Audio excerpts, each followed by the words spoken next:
Hello everybody and welcome back to law वाला। क्या हाल चाल है आप सबके?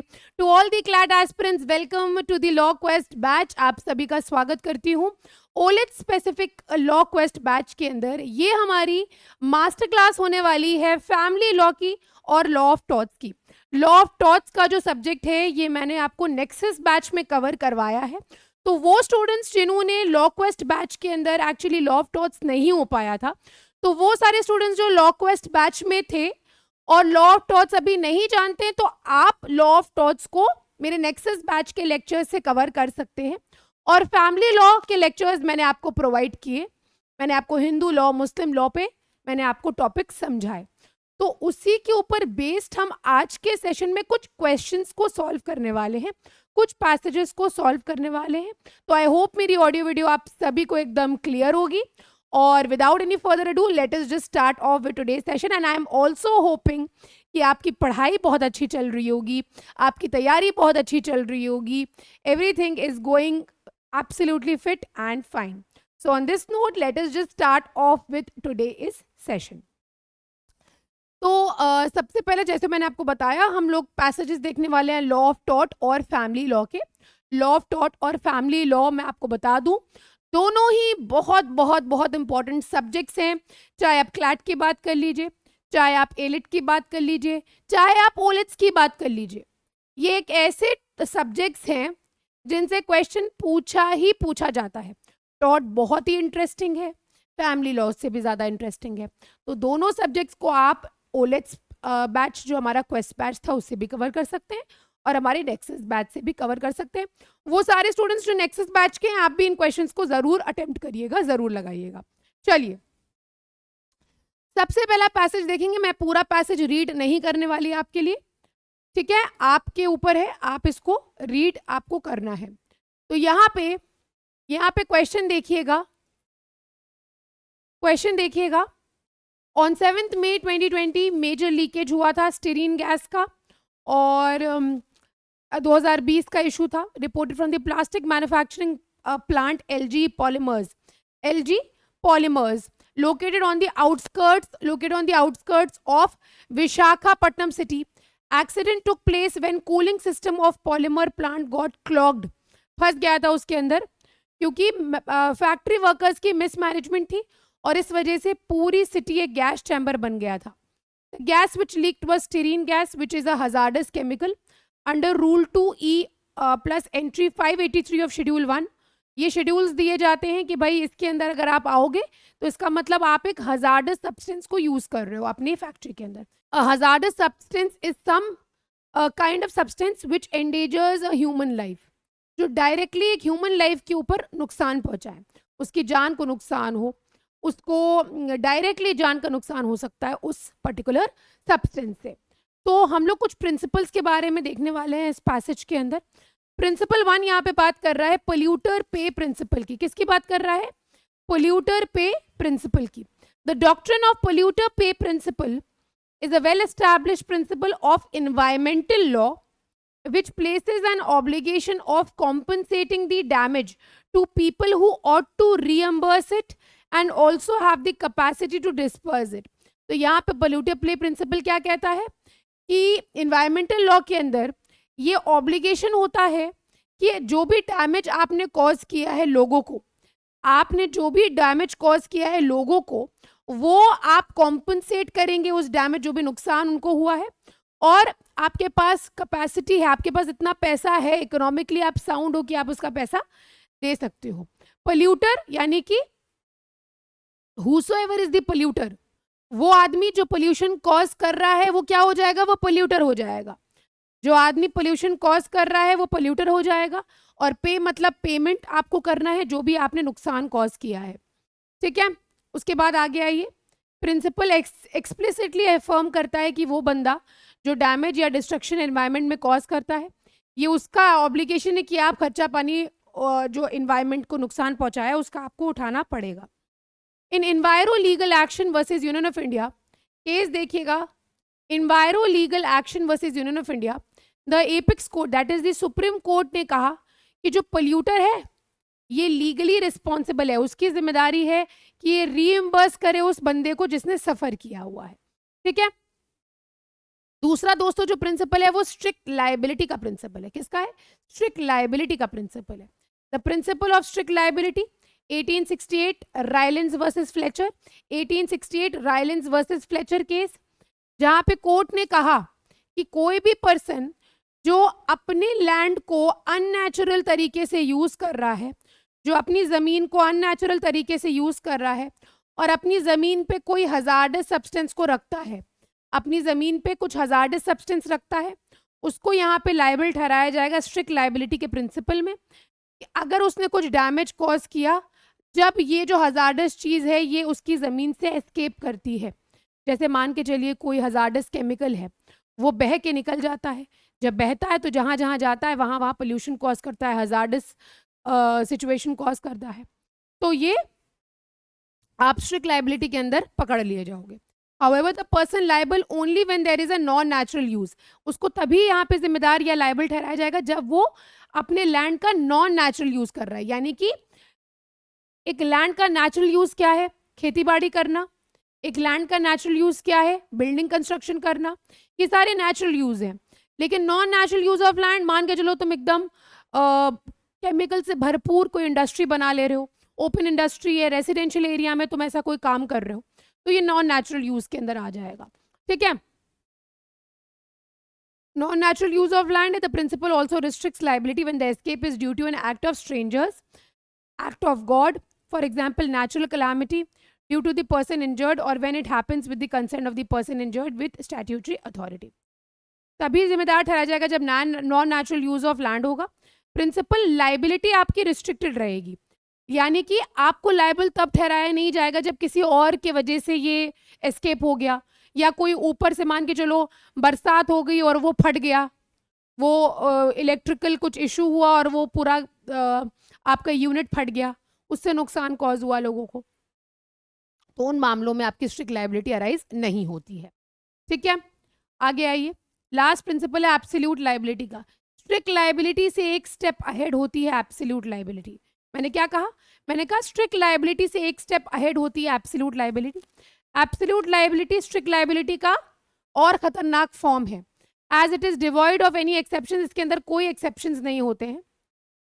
MC Mehta versus union of India के केस के अंदर ये प्रिंसिपल इवॉल्व किया गया था। लॉ ऑफ टॉट इंग्लैंड से डिराइव किया है इंडिया के अंदर, लेकिन एब्सोल्यूट लाइबिलिटी जिसको हम लॉ ऑफ टॉट के अंदर पढ़ते हैं ये इंडियन केस से ही इवॉल्व हुआ है, एमसी मेहता के केस से। This principle implies that whenever an enterprise is engaged in any dangerous or hazardous activity, जो threaten करता है लोगों को, working in the enterprise and those living nearby, यहाँ पे आपकी जिम्मेदारी है एब्सोल्यूट और नॉन डेलिजिबल, यानी कि आप ये नहीं कह सकते कि इसकी जिम्मेदारी थी सेफ्टी की, आप ही की जिम्मेदारी है, आप ही की इंडस्ट्री है। ये स्ट्रिक्ट लाइबिलिटी एब्सोल्यूट लाइबिलिटी का प्रिंसिपल है। पहला क्वेश्चन आपकी स्क्रीन के ऊपर आएगा। एलजी पॉलीमर्स का जो हम लोग ने इशू देखा, इनमें से मैं आपको 1 सेकंड का टाइम दूंगी, आपको कमेंट सेक्शन में आंसर करना है। यहाँ पे एलजी पॉलीमर्स जो कंपनी है ये इनमें से कौन से प्रिंसिपल के अंदर आएगी? पोल्यूटर पे प्रिंसिपल, स्ट्रिक्ट लाइबिलिटी या एब्सोल्यूट लाइबिलिटी? जल्दी बता दो, इनमें से कौन से प्रिंसिपल के अंदर आएगी एलजी पॉलीमर्स? पोल्यूटर पे principle, strict liability, absolute liability या D all of the above? Correct answer क्या हो जाएगा? Yes, correct answer is D here, all of the above. ये एब्सोल्यूट लाइबिलिटी के अंदर भी आएगी, स्ट्रिक्ट लाइबिलिटी के अंदर भी आएगी और पोल्यूटर पे प्रिंसिपल के अंदर भी आएगी। तीनों प्रिंसिपल्स इसमें अट्रैक्ट हो रहे हैं, होते दिख रहे हैं। एज पर द पोल्यूटर पे प्रिंसिपल, एलजी पॉलीमर क्या किस लिए लाइबल होगा? Amount of money for restoration of environment only, amount of money for restoration of environment and compensation to individuals, compensation to victims, D none of the above. According to PP या फिर according to PPP, polluter पे principle, LG polymers जो company है उसको किसके लिए हम liable ठहराएंगे कि भाई तुम्हारी ये लाइबिलिटी निकल के आई है? कोर्ट किसके लिए लाइबल ठहराएगा? सिर्फ इन्वायरमेंट के रिस्टोरेशन के लिए या कॉम्पनसेशन के लिए या दोनों के लिए? तो बी आंसर यहाँ पे करेक्ट हो जाएगा। तुम लोग नीचे कमेंट में जवाब जरूर देना, ठीक है। अब देखो next question. A company limited operates an industrial chemical plant in the city of Azad Nagar. Earthquake आ गया दोस्तों 22 जुलाई 2020 और रिएक्टर्स के वॉल जो हैं वो फट जाते हैं और ऑपरेटर्स काम नहीं कर पा रहे थे सही तरीके से, और यहाँ पे hazardous gas for chemical vaporization resulting in gas leakage. The gas leakage resulted in death of 12 workers of the plant and also some people living near by the plant. इस सिचुएशन में जो ABC कंपनी लिमिटेड है उसकी क्या liability होगी? ABC company limited can be held under the principle of strict and absolute liability and polluter पे principle as well. ABC limited can be held liable under polluter पे principle and absolute liability. But यहाँ पे strict liability के अंदर इनको नहीं liable कर सकते. क्यों? क्योंकि यहाँ पे आप देख रहे हो यहाँ पे क्या हुआ, due to the earthquake. Now earthquake is an act of God. Strict liability के अंदर मैंने क्या बताया था आपको? स्ट्रिक्ट लायबिलिटी के अंदर मैंने क्या बताया था? एक्ट ऑफ गॉड के अंदर आपकी लायबिलिटी नहीं अराइज होती है, स्ट्रेंजर या एक्ट ऑफ गॉड के अंदर. तो इस कारणवश इसका करेक्ट आंसर क्या हो जाएगा? बी यहाँ पे करेक्ट आंसर हो जाएगा, क्योंकि सी कह रहा है not be held liable in any of the principle will be held under strict and absolute liability but not under polluter पे प्रिंसिपल. तो B here would be the correct answer. एक और क्वेश्चन देखिएगा.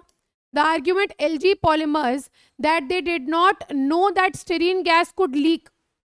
भाई इतनी बड़ी इंडस्ट्री लगाए हो, इतनी खतरनाक गैस को इन्वॉल्व करे हो, अगर वो इनको ये हम अलाउ कर दें ये ग्राउंड रेस करने के लिए कि भाई हमें पता ही नहीं था ये गैस लीक हो जाएगी, तो क्या ये आर्ग्यूमेंट वैलिड होगा कोर्ट के अंदर? Is a strong argument, is a strong argument and can reduce the liability, is a weak argument and will not help, is a weak argument but may help. यहाँ पे correct answer क्या हो जाएगा? Correct answer हो जाएगा C. इट इज a weak argument and will not help in reducing the liability of LG polymers under any of the principles. C here would be the correct answer. Last question is passage का दोस्तों. XYZ company operating pesticide factory in city of Rampur. एक दिन negligence के वजह से factory staff के leakage हो जाता है पेस्टिसाइड गैस का, जिसके वजह से पेस्ट और इंसेक्ट्स जो हैं जो प्लांटेशन क्रॉप के ऊपर खाना खाते हैं मर जाते हैं. There is no harm caused to the people living nearby or workers of the pesticide factory. However, leakage was so humongous that it reduced the quality of air. Air quality जो है वो reduce हो जाती है दोस्तों. तो यहाँ पे क्या एग्जामिन किया जाएगा कोर्ट के द्वारा, ये पूछ रहा है. However, leakage was so humongous. In this case, XYZ will be absolutely liable but not strict liable. XYZ will not be liable under strict absolute liability principles because leakage only killed pests and insects. See, XYZ liability under strict and absolute liability principle will depend upon the inquiry. ये inquire किया जाएगा कि whether the leaked pesticide gas was hazardous substance activity or chemical or not and will be liable under polluter pay principle. जो आपने किया है उसके लिए आपको जिम्मेदार तो जरूर ठहराया जाएगा. C here would be the correct answer. ठीक है, ये याद रखिएगा. एक और हम लोग पैसेज देखेंगे टॉट के अंदर. यहाँ पे वॉलंटी नॉन फिट इंजूरिया से रिलेटेड है, याद रखिएगा. ये जो क्वेश्चंस हैं हमारे, ये क्वेश्चंस हैं from 6 to 10. Harm suffered voluntarily. Harm अगर आपने सफ़र किया है, मान के चलिए आप कहते हो कि मुझे बॉक्सिंग करने जाना है, मम्मा मुझे बॉक्सिंग बहुत अच्छी लगती है. आपने कॉन्ट्रैक्ट साइन किया, बॉक्सिंग करने गए, वहाँ आपका दांत टूट गया, तो ये नुकसान आपने खुद सफ़र किया है. स्विमिंग करने गए, हल्का सा डूब गए, सर में दर्द होने लगा, अरे नहीं, दूसरा मामला हो जाएगा, वरना फिर छोटा छोटा नुकसान हुआ है आपको, तो यह हार्म आपने खुद अपने ऊपर लिया है. Harm suffered voluntarily does not constitute a legal injury. इसको हम लीगल इंजरी नहीं कहेंगे. लीगल इंजरी का एक्चुअली रोल बहुत होता है टॉट के अंदर. अचीवर्स वालों, हम लोग टॉट शुरू करने वाले हैं, तुम्हारे लिए बड़ा इंपॉर्टेंट है. जब तक कि ये वीडियो जाएगा आई थिंक शुरू हो गया होगा हमारा, यस शुरू हो गया होगा. तो does not constitute legal injury and is not actionable. This principle is embodied in the maxim volenti non fit injuria. यही कहता है, वॉलंटी नॉन फिट इंजूरिया कहता ही यही है कि जिसके लिए मैंने अग्री किया है, जिस हार्म के लिए, जिस नुकसान के लिए मैंने खुद कहा है कि हाँ आ बैल मुझे मार, तो उसके लिए तुम थोड़े ना जाओगे कहोगे कि भाई तुम्हारी बैल ने मुझे मारा. तुमने जब खुद ही कहा था आ बैल मुझे मार, तो इसके लिए लाइबिलिटी अराइज नहीं होगी. ठीक है. This principle is embodied in the maxim volenti non fit injuria. A person can not complain of harm of chances which he has exposed himself with the free consent and free will, तुम्हारी खुद की मर्जी थी. The maxim voluntary non fit injuria is founded on the good sense and justice. Person who has invited or assented to an act been done towards him can not, जब तुम सफ़र कर रहे हो कंप्लेन नहीं कर सकते कि ये गलत हुआ है. The maxim presupposes a tortious act by the defendant. The maxim applies in the first place to the intentional acts which would otherwise be tortious. There are limitations to the application of this maxim. कुछ limitations हैं. It is no answer to a claim made by a workman against his employer for injury caused through a breach by the employer of a duty imposed upon him by a statute. तो यहाँ पे कह रहा है कि ये voluntary non fit injuria के अंदर नहीं आएगा अगर क्लेम किया है एक गरीब वर्कमैन ने अपने एम्प्लॉयर के अगेंस्ट, उसको कुछ इंजरी हुई है through a breach by the employer, और ये गलती एम्प्लॉयर की थी, जो ड्यूटी उसकी खुद की थी, स्टैट्यूट के अंदर उसको ड्यूटी दी हुई थी. बट वेयर नेग्लिजेंस और breach of statutory duties on the part of the employee of the plaintiff who knowingly accepts the risk flowing from such breach, an employer defendant is not guilty of negligence or statutory. मतलब दोनों में court examine करेगा कि जो employer है या जो employ है, इन दोनों में से किसकी गलती निकल के आ रही है, किसकी ड्यूटी है कि उसको सेफ्टी बरतनी है, उसके अकॉर्डिंग ये वॉलंटरी नॉन फिट इंजूरिया का मैक्सिमम आप अप्लाई करोगे. ठीक है, कुछ यहाँ पे एक्सेप्शन है, ये आप लोग देख लीजिएगा. क्वेश्चन आप पढ़ोगे तो आपको खुद से समझ में आ जाएगा. The maximum will also not apply when the act relied upon is done because of the psychological condition which the defendants breach of duty has induced. तो इतना ज़्यादा डिटेल में हमें जाना नहीं है. क्यों? क्योंकि हमें क्वेश्चन से खुद ही समझ में आ जाएगा क्या है. देखिए, समझ के चलिएगा. Mister A was the owner of a car. Mister A क्या थे? ओनर थे कार के. And he had a driver, mister D driver था. 19 जनवरी 2021 को ए और डी जो है ट्रैवल कर रहे थे अपनी गाड़ी में, जहाँ पे ए उतरते हैं रेस्टोरेंट में और डी से कहते हैं कि तुम गाड़ी वापस लेके चले जाओ मेरे घर. डी जो है पेट्रोल भरवा रहा था गाड़ी में. दो स्ट्रेंजर्स बी और सी जो है लिफ्ट लेते हैं, उससे लिफ्ट लेते हैं कि भाई मुझे लिफ्ट दे दो. कार जब आगे बढ़ती है तो राइट साइड जो फ्रंट व्हील का सीधे हाथ का एरिया था वो उड़ जाता है एकदम से, और गाड़ी जो है वो हिलने डुलने लगती, टॉपल करती है. डी और सी जो है वो गिर जाते हैं और सी को चोटें भी लगती हैं और मर जाते हैं वो. B and legal representatives of C claimed compensation from A and D. अब यहाँ पे मर्डर नहीं हुआ है, मर गया है सी, लेकिन मर्डर नहीं हुआ. यही सब मामले टॉर्ट में आते हैं. तो ए कहता है mister D will be liable to pay compensation. B कहता है volenti non fit injuria will be applicable and no compensation will be given. C volenti non fit injuria will not be applicable. Mister A and D both will be liable. A B C D में क्या correct answer होगा? दिमाग लगाओ, जल्दी बताओ. 2 second का time है, नीचे कॉमेंट में जवाब दो. यहाँ पे जो करेक्ट आंसर है, जब भी क्वेश्चन दिखा करे पॉज कर लिया करो. करेक्ट आंसर यहाँ पे हो जाएगा बी. यहाँ पे voluntary non fit injuria applicable होगा. क्यों? क्योंकि भाई तुमने क्यों लिफ्ट ली? तुमको यहाँ पे इनवाइट थोड़ा ना किया जा रहा था आके लिफ्ट लो. तुमने लिफ्ट क्यों ली? सबसे बड़ा सवाल यही निकल के आता है कि आपने लिफ्ट क्यों ली. तो बी यहाँ पे करेक्ट आंसर हो जाएगा. Next question. Rama was a spectator at motor car race being held on a track owned by the defendant company. Race के टाइम पे कोलिजन होता है, गाड़ियों के बीच में टकराव होता है और एक गाड़ी जो है वो उड़ के चली जाती है जो लोग बैठे होते हैं उनके ऊपर, thereby injuring Rama severely. Which of the following statement is correct? A. Rama impliedly took the risk of such injury, danger being inherent in the sport, which any spectator could foresee. Defendant was not liable. या फिर आप देखिए next, it was a negligence on the part of the defendant and voluntary non-fit injuria will be applicable. Rama did not take the risk of such injury. Rama was negligent. Correct answer क्या हो जाएगा? A correct answer हो जाएगा. A correct answer हो जाएगा. भाई रामा ने खुद ही रिस्क लिया है इस इंजरी का, क्योंकि तुम्हें पता है कि वहां जा रहे हो सकता है, हम कहते हैं गाड़ी उड़ के ना आए लेकिन कुछ पार्ट तो आ सकता है, आग लग सकती है, कुछ भी हो सकता है, इतनी फास्ट गाड़ियां चल रही होती. A here is the correct answer. Next question देखिए. Which of the following is correct about consent? Voluntary non fit injuria में कंसेंट जो हम बोल रहे हैं ना, अग्री करके कंसेंट का क्या रोल है? तो knowledge of risk does not always amount to consent.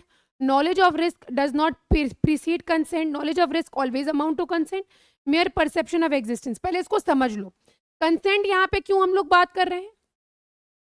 Consent बेटा वॉलंटरी नॉन फिट इंजूरिया में बहुत इंपॉर्टेंट है। जैसे हमने अभी आपको बॉक्सिंग मैच का एग्जाम्पल दिया था, तो बॉक्सिंग मैच में कंसेंट आपका कितना है, किस हद तक का है, ये इंपॉर्टेंट रोल प्ले करता है। क्यों? क्योंकि वॉलंटरी नॉन फिट इंजूरिया का जो कंसेंट का डॉक्ट्रिन है वो ये कहता है कि नॉलेज ऑफ रिस्क, कि बॉक्सिंग मैच में अगर आप जा रहे हो तो आपको ये पता है कि उस बॉक्सिंग मैच के अंदर आपके साथ क्या हो सकता है। ये क्या है? ये है knowledge of risk. Correct answer ये होगा, क्योंकि knowledge of risk does not always amount to consent.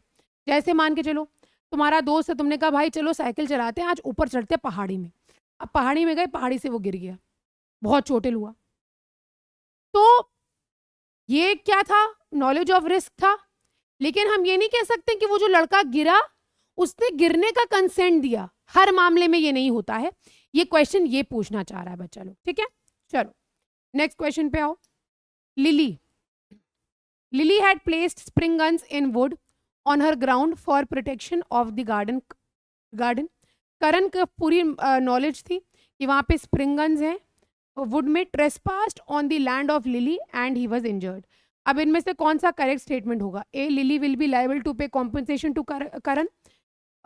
B, Lily has not committed a tort against Karan by exceeding her right. Karan case does not fall within voluntary non-fit injuria. Karan had knowledge of the spring guns and willfully courted the danger himself. D यहाँ पे correct हो जाएगा। कुछ मामलों में दोस्तों मैं बता दूं, कुछ मामलों में यहाँ पे लिली को भी जिम्मेदार ठहराया जाएगा कि आप अपनी फील्ड पे इतना खतरनाक क्यों लगा रहे हो कि वो चोटिल हो जाए। भाई ठीक है, आप किसी को रोको। कई बार स्प्रिंग गन्स क्या होती हैं, पानी छोड़ती हैं और बहुत तेज धार में पानी आता है। तो अभी इस मामले में तो डी करेक्ट आंसर हो जाएगा। लास्ट क्वेश्चन देखेंगे, इस क्वेश्चन का लास्ट क्वेश्चन देखेंगे इस पैसेज का। Which of the following is not an element to claim defence of volenti non fit injuria? Prior knowledge of the plaintiff about the risk, pre consent, plaintiff is compelled to agree to risk, voluntary acceptance of the risk by the plaintiff. Correct answer यहाँ पे क्या हो जाएगा? पढ़ने से ही आपको समझ में आ रहा होगा। नॉलेज होता है, नॉलेज यहाँ पे होता है, यस मैम नॉलेज होता है, prior knowledge of the plaintiff about the risk. Free consent होता है, यस मैम फ्री कंसेंट होता है। वॉलंटरीली यानी अपनी मर्जी से एक्सेप्ट करता है प्लेंटिफ, यस मैम करता है। सी यहाँ पे करेक्ट हो जाएगा, ऐसा कोई कंपल्जन नहीं होता है रिस्क का, ठीक है। सी करेक्ट आंसर हो जाएगा। अब दोस्तों हम लोग फैमिली लॉ पे आएंगे। फैमिली लॉ मैंने आपको अच्छे से कराया हुआ है, हिंदू लॉज और मुस्लिम लॉज, बहुत इंपॉर्टेंट है। मैंने आपको मैरिज, मैंने आपको डाइवोर्स, मैंने आपको मेंटेनेंस सब पढ़ाया हुआ है, ठीक है। वेरी वेरी इंपॉर्टेंट, बहुत इंपॉर्टेंट है। इसको आइए हम लोग शुरू करते हैं। पहला पैसेज देखते हैं। First passage on your screen ये रहा। अब यहाँ पे मैरिज के बारे में बताया गया है। Marriage is necessarily the social organisation, importance and imperative character of institution. मैं हट जा रही हूँ, आप लोग इसको रीड कर लीजिए पॉज करके, ठीक है। इसको रीड कर लीजिएगा। हिंदू लॉ में मैरिज को संस्कार कहा जाता है। सेक्शन 5 क्या क्या ले डाउन करता है इसमें बताया गया है। सारी चीज़ें इसके अंदर दी गई हैं, पढ़ लीजिएगा इसको अच्छे से। फिर मैं नेक्स्ट स्लाइड पे आऊँगी, नेक्स्ट स्लाइड को भी अच्छे से रीड कर लीजिएगा। सुप्रीम कोर्ट का केस भौरव शंकर लोखंडे 1965 का, हु एवर मैरीज, अडल्ट्री से रिलेटेड पूछा गया है, वो बाइगमी से related, whoever marries validly और whoever marries and whose marriage is a valid one. अब मैरिज अगर वैलिड नहीं है तब क्या, ये सारी चीज़ें मैं आपको ऑलरेडी बता चुकी हूँ। सॉलेमनाइज्ड होना चाहिए। सॉलेमनाइजेशन का मतलब क्या होता है, पॉज करके इसको रीड कर लीजिए। चलिए पहला क्वेश्चन आपकी स्क्रीन के ऊपर जो आएगा उसको देख लीजिए। First question on your screen. Mister A, a 40-year-old male, Mr. A is a 40-year-old male and he was married to Miss B, a 36-year-old female Hindu. Mr. A fell in love with his colleague Miss C, a 22-year-old female Christian.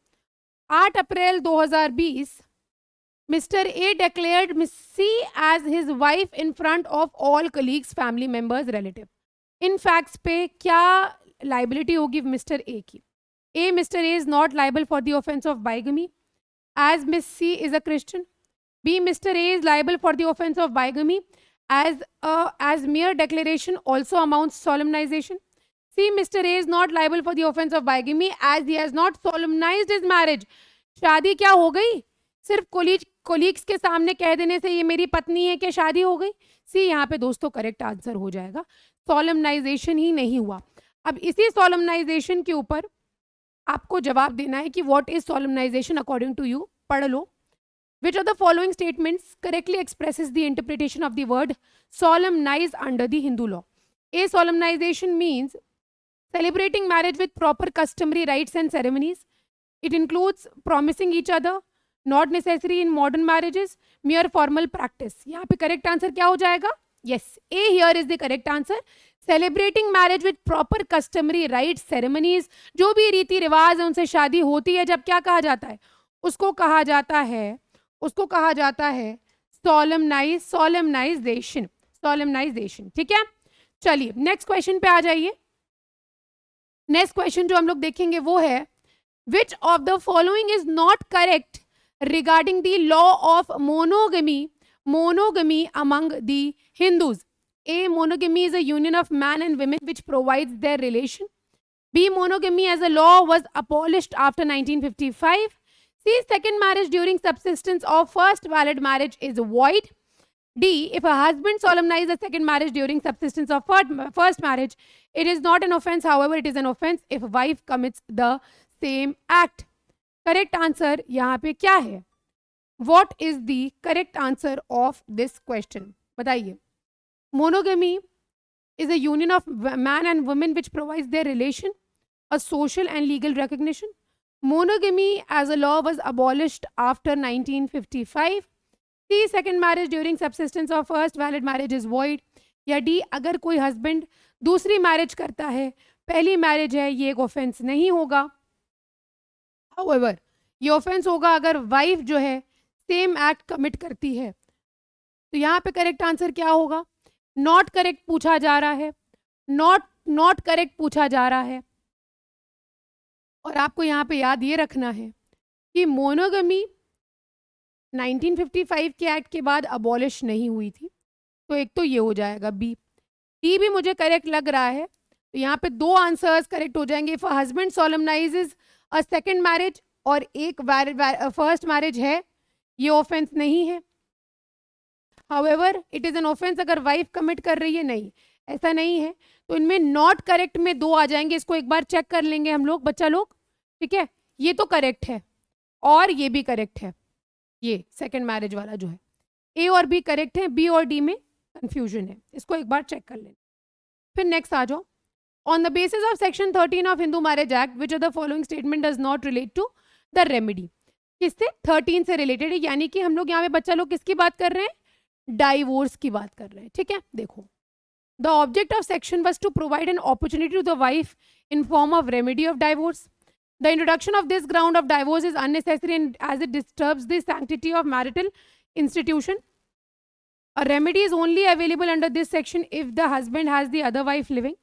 The living status of either spouse is immaterial to claim the remedy. अब यहाँ पे does not relate to the remedy of divorce.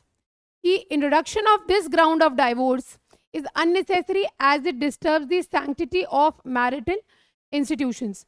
तो यहाँ पे आप देखेंगे ये जो रेमेडी अवेलेबल है डाइवोर्स के अंदर, बाइगमी के अंदर, यस, और लिविंग स्टेटस जो है ये इममटीरियल होता है टू क्लेम द रेमेडी। देखिए यहाँ पे ये कहता है does not relate to the remedy, यहाँ पे हम इससे रिलेटेड नहीं है कि सैंक्टिटी ऑफ मैरिटल इंस्टीट्यूशन। हाँ, हम इन सारी चीज़ों से कंसर्न होंगे कि स्पाउस लिविंग है या नहीं है, तो इसी पॉइंट पे बी ऑप्शन करेक्ट हो जाएगा, क्योंकि हमें डाइवोर्स के लिए ज़रूरी नहीं है कि जो आपका पति आपकी पत्नी है वो लिविंग है, ये भी ज़रूरी नहीं है। आप डाइवोर्स क्लेम कर रहे हो तो ये भी ज़रूरी नहीं होता है। बहुत सारे ऐसे ग्राउंड्स हैं जिसमें ये ज़रूरी नहीं होता है। Remedy is only available under this section if the husband has the other wife living. तो ये सारी चीज़ें तो हैं, लेकिन यहाँ पे हम ये अननेसेसरी ये एग्जामिन करना कि सैंक्टिटी क्या है मैरिटल इंस्टीट्यूशन की। क्यों? क्योंकि अब इसको सेक्शन 13 में इंसर्ट कर दिया गया है। चलो अब नेक्स्ट क्वेश्चन देखेंगे, क्वेश्चन नंबर 5 देखिएगा। Mister P is a 28 year old mail Hindu और वो मिस क्यू से इनकी शादी हुई जो 26 साल की फीमेल हिंदू थी। Mister P converts to Islam to marry Miss N, a 30 year old Sunni female Muslim. अब यहाँ पे consider the statement and decide whether Q has remedy to file a complaint for the offence of bigamy. Yes Miss Q can file a complaint subject to approval of Miss N, नहीं। B no Miss Q can not file, बिल्कुल complaint file कर सकती हैं, B option गलत हो जाएगा। C no Miss Q can not file a complaint as mister P has converted. D यहाँ पे करेक्ट हो जाएगा, Miss Q has the remedy of filing a complaint for the offence of bigamy. ठीक है, तो डी यहाँ पे correct answer हो जाएगा, बिल्कुल कर सकती हैं ऑफेंस ऑफ बाइगमी के लिए अगेंस्ट मिस्टर पी। अब आएंगे हम लोग नेक्स्ट पैसेज के ऊपर। नेक्स्ट पैसेज देखेंगे हम लोग, ये है आपकी अगेन बाइगमी से रिलेटेड, इसको देख लीजिएगा, पॉज करके इसको जरूर से आप पढ़ लीजिएगा क्या दिया गया है पैसेज के अंदर, ये बहुत जरूरी है आप लोगों के लिए। So where a spouse contracts a second marriage while the first marriage is subsisting, उसी से रिलेटेड है again bigamy, offence of bigamy से। उसके बाद देखिए,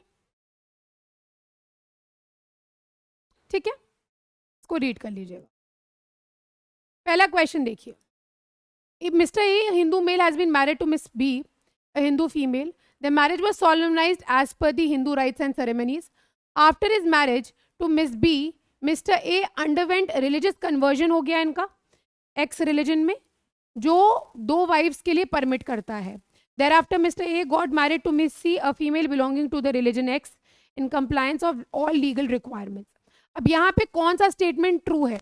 ठीक है, कौन सा स्टेटमेंट ट्रू है?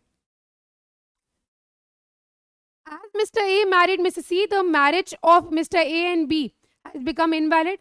As Mr. A is not a Hindu, the marriage of Mr. A and B has become invalid. Mr. A's marriage with Miss C has not affected the validity of the marriage with B.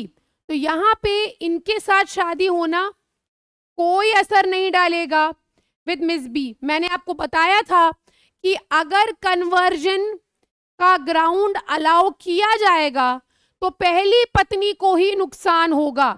अगर conversion के ground पे शादी को invalid करार दिया जाएगा first marriage को, तो नुकसान किसको होगा? पहली पत्नी को होगा, पहली पत्नी को। जैसे कि ये बंदा है, जिंदा बंदा,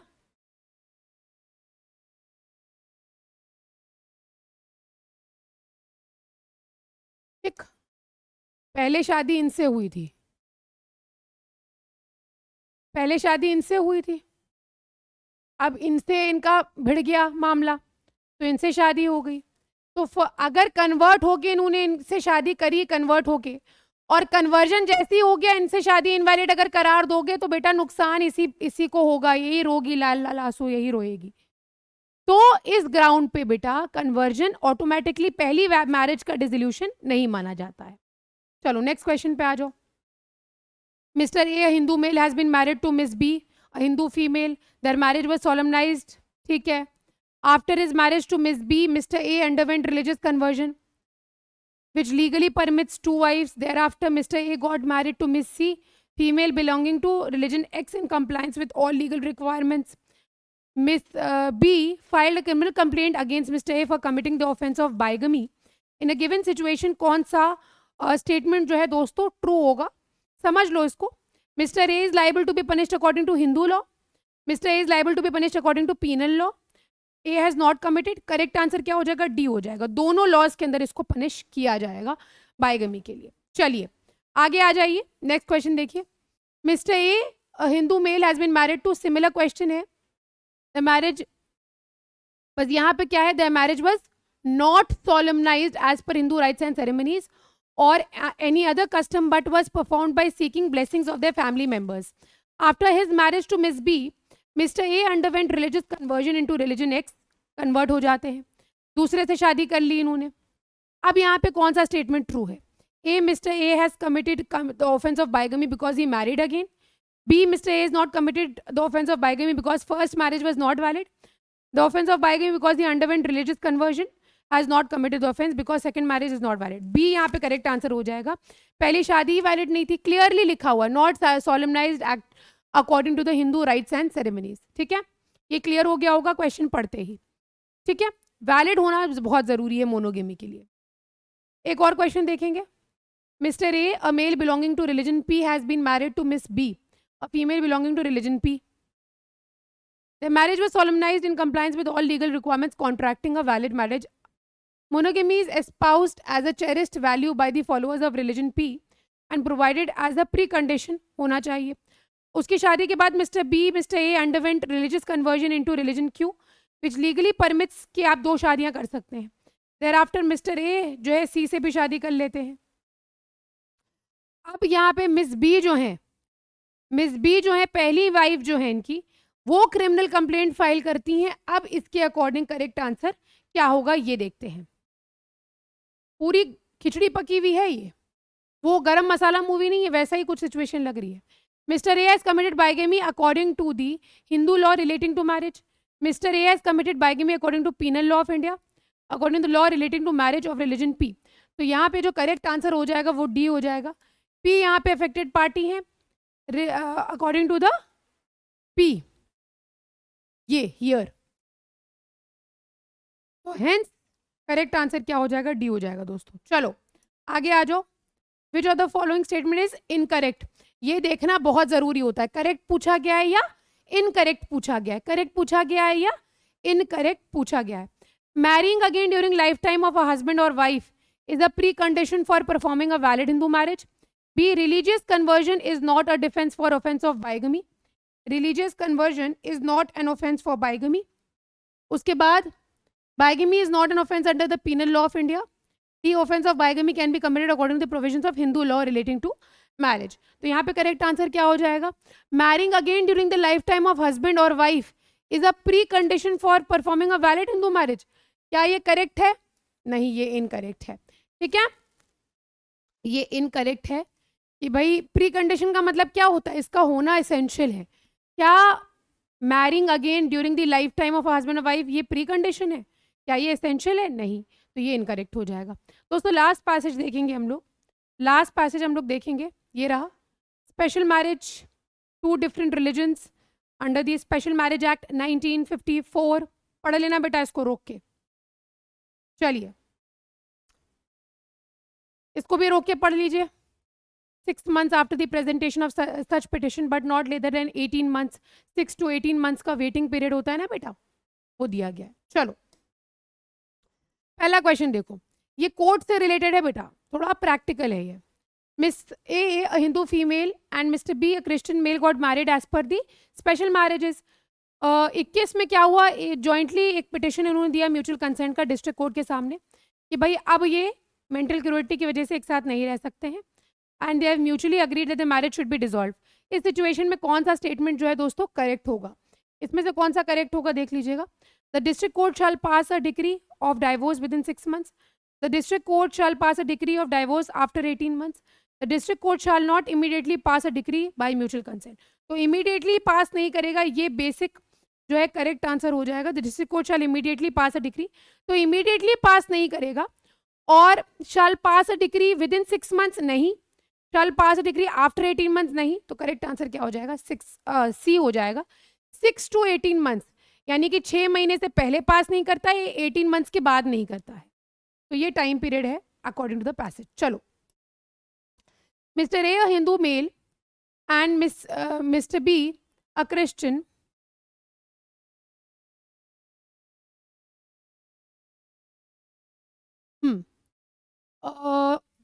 Miss A presented a petition for divorce by mutual consent before the district court कि Miss A and B have been separately for a period of 1 year रह रहे हैं क्योंकि उनका अडल्ट्रस रिलेशनशिप है। इस सिचुएशन में कौन सा स्टेटमेंट करेक्ट होगा, इस सिचुएशन में कौन सा स्टेटमेंट करेक्ट होगा। The district court shall pass a degree of divorce by mutual consent 6 months after the date of presentation. District court shall pass a degree of divorce by mutual consent 18 months after the date of presentation. District court shall not pass a decree by mutual consent as the requirements for grant of divorce are not fulfilled. District court shall not pass a decree of divorce by mutual consent as Miss A and B have not been separately for more than 1 year. तो यहाँ पे जो correct answer है requirements of grant of divorce जो है वो पूरे fulfil नहीं हो रहे हैं। अब यहाँ पे आप देखेंगे petition of divorce by mutual consent before the district court on the ground that Mr. A and B have been living separately for a period of 1 year because Mr. B has been in adulterous relationship with Miss X, a Christian female in a given situation. अब यहाँ पे आप देखोगे district court पास नहीं करेगा decree of divorce mutual consent की, क्योंकि आप देखो सेपरेटली क्यों रह रहे हैं यहाँ पे म्यूचुअल कंसेंट। क्या म्यूचुअल कंसेंट होगा? तुम अपनी मर्जी से किसी और के साथ अडल्ट्रस रिलेशनशिप में रह रहे हो, तो क्या ये म्यूचुअल कंसेंट हो सकता है? क्या ये किसी भी मैरिज के अंदर या डाइवोर्स के अंदर म्यूचुअल कंसेंट हो सकता है जब अदर पार्टी अडल्ट्रस रिलेशनशिप में रह रहा है? इस पॉइंट पे डिस्ट्रिक्ट कोर्ट डिक्री नहीं पास करेगा बाय म्यूचुअल कंसेंट, क्योंकि यहाँ पे डाइवोर्स का ये सारी फुलफिलमेंट ही नहीं हो रही है। अगर कोई पार्टी अडल्ट्रस रिलेशनशिप में है, यानी कि तुम अपना मस्ती कर रहे हो और दूसरे पार्टी को प्रॉब्लम है, तो ये म्यूचुअल कंसेंट हो ही नहीं सकता है। इस ग्राउंड पे सी करेक्ट आंसर हो जाए। चलिए आगे आ जाइए क्वेश्चन नंबर 13 पे। Miss A, Hindu female, and mister B, a Christian male, got married as per the law relating to special marriages January 2018. On April 10, 2021, Miss A and Mr. B jointly presented a petition for divorce by mutual consent before the district court on the ground that they have been living separately for a period of 3 years and that they have mutually agreed that the marriage should be dissolved. अब यहाँ पे correct answer क्या हो जाएगा? देखिए, the district court shall pass a decree of divorce by mutual consent जब पूरी requirements fulfill हो जाएंगी. B, the district court shall pass a decree by mutual consent immediately because Miss A and B have been living separately. नहीं. The district court shall not pass a decree for divorce. Shall not. तो correct answer यहाँ पे हो जाएगा, legal requirements fulfil होंगे तो district court जो है वो डिक्री और डाइवोर्स ग्रांट कर देगा। एक और क्वेश्चन हम लोग देखेंगे दोस्तों इसमें। Miss A, a Hindu female, and Mr. B, a Christian male, got married as per the provisions of the law relating to special marriages in January 2018. On June 16, Miss A and Mr. B jointly presented a petition for divorce by mutual consent before the district court on the ground that they have been living separately for 3 years. Similar type के questions है, बस court का क्या opinion रहेगा ये देखना जरूरी है। इनमें से क्या करेक्ट होगा? The district court may pass a decree of divorce by mutual consent 6 months after the date of the petition or presentation of the petition. The district court shall pass a decree of divorce by mutual consent after all legal requirements are fulfilled. तो ये दोनों ही correct हो जाएंगे। Shall not pass a degree, ऐसे सारे जब legal requirements fulfil होंगे तो डी करेक्ट आंसर हो जाएगा। जब सारे लीगल रिक्वायरमेंट्स फुलफिल्ड हैं तो कोर्ट के द्वारा डिग्री क्यों नहीं पास करी जाए। और इसी पे दोस्तों लास्ट क्वेश्चन देख लो। Again similar type of question, jointly petition दिया गया था डिस्ट्रिक्ट कोर्ट को। 6 months later, the district court, after hearing the parties and making inquiry, found that the marriage has been solemnized under the law relating to special marriages and that the consent of Miss A for the petition was obtained by fraud. यानी कि mutual consent का जो petition था वो fraudulently लिया गया था। अब यहाँ पे क्या होगा?